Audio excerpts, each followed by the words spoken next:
চিঠির ঝাঁপে নিয়ে বসবো এবার। আজকের সাজানো ঘর এই শীর্ষক চিঠি রয়েছে শক্তিশঙ্কর সামন্ত, হাওড়া থেকে লিখছেন। এবারের বিষয়টা ঘোষণা মাত্র শিবরাম চক্রবর্তী ও তুলসী চক্রবর্তীর ক্যানভাসগুলোয় আলো পড়ল। কি ছিল শিবরামের ঘরটায়? এবং চোখে ভাসল হাওড়ায় যেখানে আমি গিয়েছি সেই তুলসী চক্রবর্তীর সরু একফালি গৃহের ভিতরটি। ইদানিংকালে অনেকেই বলে থাকেন ঘরের সাইজ বেশ বড় এবং খোলামেলা দরকার, যাতে করে মনের পরিসরটা বাড়তে পারে। হয়তো ঠিকই বলেন তারা, কিন্তু পাশাপাশি ভেবে কুল কিনারা পাই না দেশের সংখ্যাগরিষ্ঠ মানুষের আবাস তথা তাদের ছোট ছোট গৃহগুলো দেখে, যেখানে কোনো রকমে ঠেসে ঠুসে বাস করতে হয় তাদের।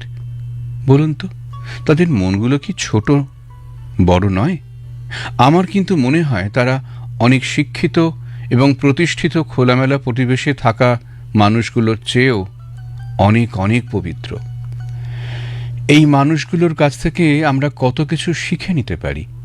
একটা কথা আমরা প্রায় বলে থাকি, মানুষের মনটা মন্দিরের মতোই। হ্যাঁ, কথাটা অবশ্যই প্রাণিধানযোগ্য, কেননা আমরা জানি মন্দিরের বাহির এবং ভেতরটা সবসময় যেমন ঝকঝকে পরিচ্ছন্ন পরিপাটি করে সাজানো থাকে, তেমনটা আমাদের মন, সেই মনটাও সুন্দর এবং পবিত্র হওয়া উচিত।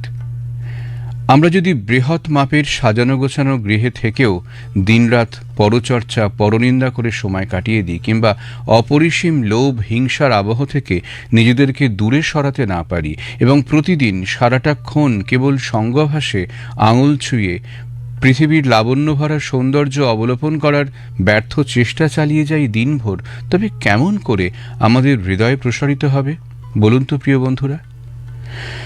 আমরা ইচ্ছে করলে নিজেদের মন মন্দিরের আশ্রয় থেকে মহৎ হতে পারি, আরও হতে পারি বৃহৎ।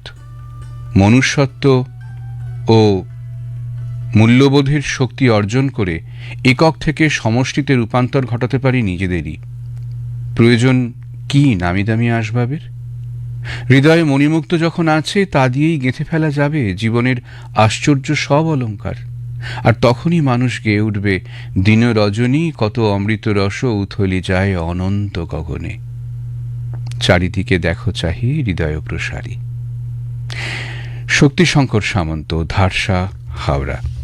হ্যাঁ, নিজের মনের মন্দির যদি সুন্দর করে সাজিয়ে ফেলা যায়, তাহলে সত্যি সত্যিই আর সুন্দর ঘর সাজানোর দরকার নাও পড়তে পারে।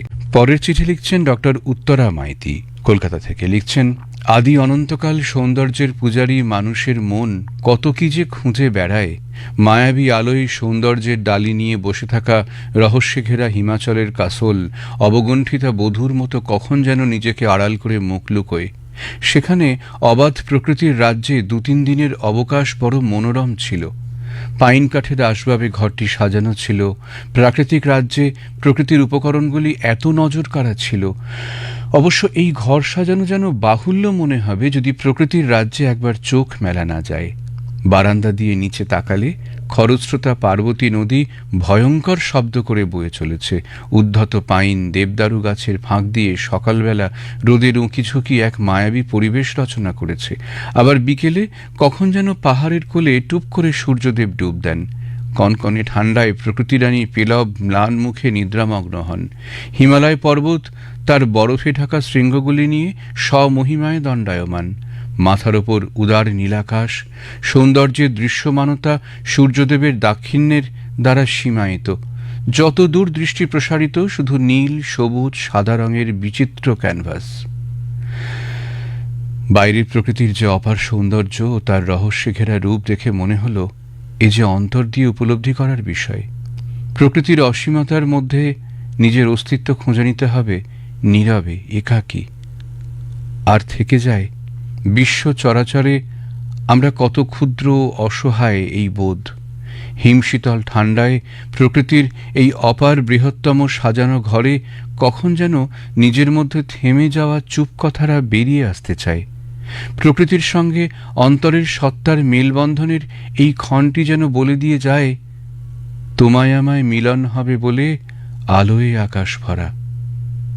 মায়াবী ক্যাসল ভ্যালিতে প্রকৃতির কোলে পার্বতী নদীর সান্নিধ্যে যে সৌন্দর্য দেখেছিলাম তা যেন এ জীবনের পথে মনের সঞ্চয় হয়ে রইল। Doctor Uttara Maiti, Salt Lake, sector 2, Kolkata.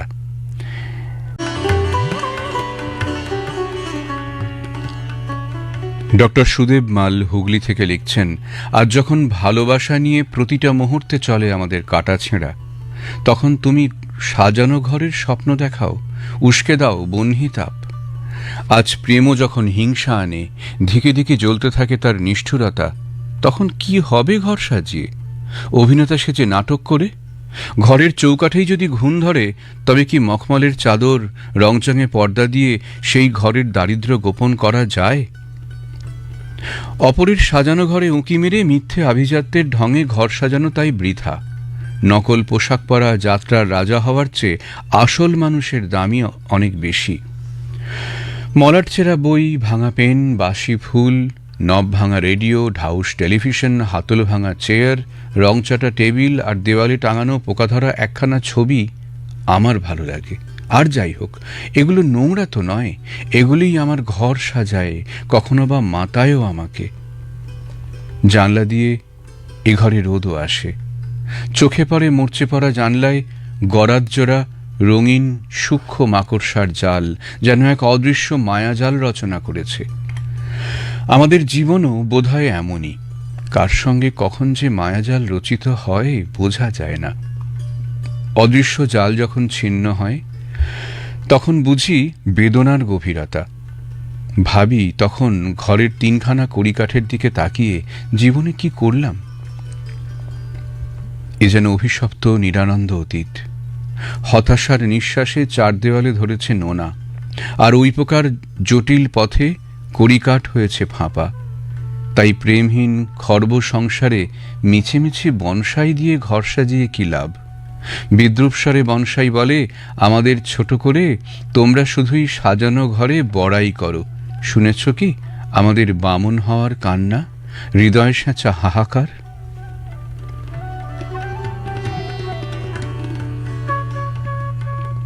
Doctor Sudeb মাল, গ্রাম তিশা, পোস্ট খরসারাই, জেলা হুগলি থেকে পাঠিয়েছেন এই চিঠি। বাস্তবছেন জয়শ্রী সরকার, লিখছেন, সাজানো ঘর। ছোট্ট দুটো শব্দের মধ্যে লুকিয়ে আছে কত না আবেগ, দরদ আর মায়ায় জড়ানো অনুরাগ, যার নাম ভালোবাসা, মায়া টান। ঢাকার উচ্চশিক্ষিত বর্ধিষ্ণু পরিবারে বেড়ে ওঠা আমার মা বিয়ের পর মধ্যবিত্ত পরিবারের শিক্ষক স্বামীর সঙ্গে স্বাধীনতা পরবর্তী সময়ে কাকা, পিসি, মামা, মাসি সবাইকে নিয়ে শুধুমাত্র ত্যাগ, তিতিক্ষা আর ভালোবাসাকে সম্বল করে গড়ে তুলেছিলেন ছায়া সুনিবিড় আদর্শ এক শান্তির নীড়।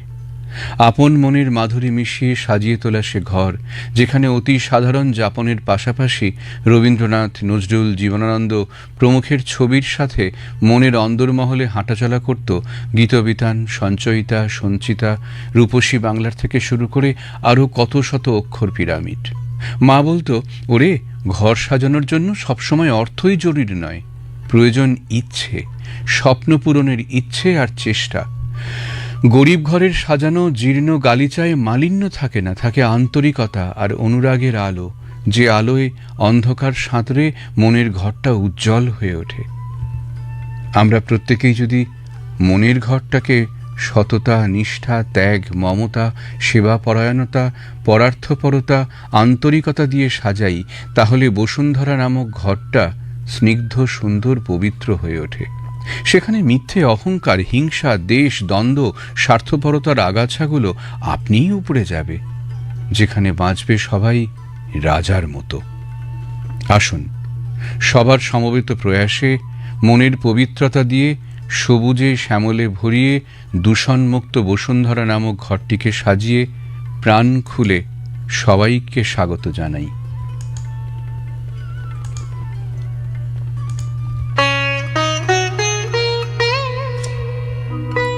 এসো আমার ঘরে, এসো আমার ঘরে, বাহির হয়ে এসো, সকল দুয়ার খুলে এসো অরুণ আলোকে। এসো মুগ্ধ হয়ে চোখে। ডাক্তার ক্যাপ্টেন সমীর দত্ত লিখছেন, এটা কি আর্টিস্টের বাড়ি? মানে আপনি কি আর্টিস্ট? পথচারী ভদ্রলোকের প্রশ্ন। আমাকে বাগানে দেখে বললাম, আমি ডাক্তার, আমার ছেলে আর্টিস্ট, আমেরিকাবাসী। কেন বলুন তো? না মানে বাড়ির সামনে গ্লেস টাইলসের কোলাজ, দেওয়ালে দেওয়ালে পেন্টিং, টেরাকোটার মূর্তি দিয়ে সাজানো বারান্দা এবং বাগান দেখে মনে হলো, তাই জিজ্ঞাসা। আচ্ছা, ওই উত্তর দিকের দেওয়ালে সিমেন্টের এচিং করে কি লেখা ওটা? বললাম, কোরিয়ান ভাষায় লেখা, বেস্ট উইশেস। আর চিমনি দেখতে পাচ্ছি ছাদে, প্রচণ্ড শীতে ফায়ারপ্লেসের জন্য। ভাবলাম ভেতরে আসতে বলে দেখাই আমাদের পালিশ করা কাঠের সিঁড়ি, হরেক রকমের কাঠের মুখোশ, ইউরোপ, আমেরিকা, চায়নার নানান এক্সিবিট, আর বাংলাদেশ যুদ্ধ শেষে সংগৃহীত কিছু অস্ত্র গোলার নমুনা। কিন্তু সেই মুহূর্তে ব্যস্ত থাকায় ওই শিল্পপ্রেমিককে ভেতরে এনে দেখাতে পারিনি, আর পরে আসার কথাও বলতে ভুলে গেছি। তাহলে দেখাতাম আমার স্টাডি রুমে 1002 বইয়ের পাশে জানলার ধারে মিনি বোটানিক্যাল গার্ডেনে দারুচিনি গাছ, আর উল্টো দিকের জানলায় লোটাস ফুলে ফুটন্ত লোটাস। অবশ্য জানি না আমাদের বেডরুমে রাইফেল রেডিওর পাশে সর্বধর্ম সমন্বয় করে যিশু, রামকৃষ্ণ, বুদ্ধ ও কাবা মসজিদের ছবি দেখে প্রীত হতেন, না ভ্রুকুঞ্চন করতেন, আর নরকঙ্কালের কিছু অংশ দেখে তারিফ করতেন কিনা। কিন্তু রোজ চেম্বারে যাবার সময় আমার পুরনো বাড়ির সদর দরজা, মাঝের দরজা এবং অনেকগুলো ঘর আমাকে ডাকে, বলে, সেই বৈঠকখানা, বাগান, উঠোন আর ঠাকুর দালানে আয়, আবার ছেলেবেলার দিনগুলো ফিরিয়ে দেব। সেই কুলুঙ্গি, মাথানিতে রাখা প্রিয় জিনিসগুলি হয়তো পরিপাটি করে রাখা ছিল না, কিন্তু মনের মাধুরী দিয়ে সাজানো ঘরগুলো আজও মনটাকে কেমন একটা ব্যথার প্রলেপ দিয়ে যায়। ডাক্তার ক্যাপ্টেন সমীর দত্ত, মানিকনগর, ভদ্রেশ্বর, হুগলি থেকে পাঠিয়েছেন এই চিঠি। আসলে নিজের ভালোবাসার ঘর, সেটা যেমন সাজানোই হোক না কেন, সুন্দর, আর সেই সৌন্দর্যের কাছে আমরা বারবার ফিরতে চাই। কাকলি মণ্ডল ঘোষ মুর্শিদাবাদ থেকে লিখছেন, বিয়ের আগে তুমি আমায় বলেছিলে, মন খারাপ করিস না বুড়ি, সাজানো ঘরে তোর বিয়ে হচ্ছে, খুব সুখে থাকবি তুই। এই কেমন সাজানো ঘর আমায় দিলে মা! এখানে সব ঘরে কাঁচের জানালা, যেখান দিয়ে দক্ষিণা বাতাস ঘরে ঢোকে না, কোকিলের ডাক শোনা যায় না, মানুষজনের হাসি দেখি না, বৃষ্টি হলে নৌকো ভাসাতে পারি না। জানো মা, টেবিল চেয়ারে বসে খেয়ে আমার পেট ভরে না, আর নরম গদিতে শুয়ে আমার চোখের স্বপ্ন আসে না। সারা রাত আমাদের সেই ছোট্ট সাজানো বাগান ঘরের কথা ভাবি, আমাদের সেই ছোট্ট সাজানো বাড়ি, সাজানো ঘর, যেখানে রয়েছে পুরনো একটা খাট, আর তার পাশে কাঠের একটি টেবিলে তোমার রাখা সুসজ্জিত শরৎ রচনাবলী, রবীন্দ্র রচনাবলী, বিভূতিভূষণ উপন্যাস সমগ্র, রামায়ণ, মহাভারত, আরও কত কিছু। বারান্দায় রয়েছে একটা ছোট্ট চৌকি, যার উপর বিছানো আছে তোমার হাতে নকশা করা একখানি গালিচা। চৌকির পাশে একটা তাকে আছে আমাদের সেই রেডিওটা, যাতে সকাল হলেই ভেসে আসে, না চাহিতে প্রভু কত না সুধায়, হৃদয় দিয়েছ ভরে, হৃদয় দিয়েছ ভরে। আর শান বাঁধানো উঠোন, যার চারপাশে রয়েছে টগর, নয়নতারা, বেলি, আম, পেয়ারার গাছ, সেই গাছে বাসা বাঁধে ময়না, টুনটুনি পাখির দল। শরৎকালে উঠোন ভর্তি থাকে শিউলি ফুলে, আর আমি সাজি ভরে ফুল তুলে রাখতাম ধানের গোলার পাশে বাঁধানো তুলসী তলায়। তুমি স্নান সেরে সারা বাড়িতে আলপনা দিয়ে সেই ফুল দিয়ে ঠাকুরের চরণে, সন্ধ্যা নেমে এলে তুলসী তলায় প্রদীপ জ্বালিয়ে, লক্ষ্মীর ব্রতকথা পড়া শেষ করা হলে বাবা আর তুমি চৌকিতে বসে রেডিওতে গান শুনতে। নানা কিছু অকিছু কথাবার্তায় ভরে যেত সন্ধেবেলাটা। সেটাই তো ছিল আমাদের সাজানো ঘর। এখানে সব দামি দামি আসবাবপত্র, বড় বড় ফুলদানিতে নামলা জানা হরেক রকমের বাহারি ফুল, যার গন্ধ আমার নোলক পরা নাকে প্রবেশ করে না। মা গো, এই সাজানো ঘরে আমি বড় বেমানান। একবার আমাদের সেই ছোট্ট সাজানো ঘরে আমাদের আনন্দ আশ্রমে নিয়ে চলো না মা, একবার। তুমিও বাবা আমার প্রণাম নিও। ইতি তোমাদের আনন্দময়ী কাকলি মণ্ডল ঘোষ, সাউন্দি, খড়গ্রাম, মুর্শিদাবাদ। ছোটবেলাটা বারবার টানে আমাদের প্রত্যেককেই। আজকের শেষ চিঠি লিখছেন তাপস চট্টোপাধ্যায়, দুর্গাপুর থেকে। এক ঘনিষ্ঠ নিকটাত্মীয়ের বাড়ি, দীর্ঘদিন তালাবন্ধ। অনেক কষ্টে জোগাড় হলো চাবির গোছা। চাবি মিলিয়ে মিলিয়ে খোলা গেল একটার পর একটা তালা। কোনোটা এক চান্সেই খুলল, তো কোনোটায় মেহনত করতে হলো। উঠোন আগাছা আর শুকনো পাতায় ভর্তি। সাফ হলো অনেক পরিশ্রমে। মেন সুইচ অন করে আলো জ্বালানো হলো। ঘরে ঘরে শুধু ধুলো আর মাকড়সার জাল। ডাইনিংয়ে আলমারির মাথায় পায়রা তার ঘর সাজিয়েছে। শুরু হলো সাফাই, পায়রার ঘর অক্ষত রেখে। ধীরে ধীরে দৃশ্যমান হলো লাল মেঝে, খাট, আলমারি, ড্রেসিং টেবিল, শোকেস যে যার জায়গায় নিখুঁত। শোবার ঘর, ঠাকুর ঘর, ডাইনিং, যেদিকেই তাকানো যায় স্মৃতিরা ভিড় করে আসে। এই বুঝি কর্তার হাঁকডাক, গৃহিণীর ঘোরাফেরা শুরু হবে।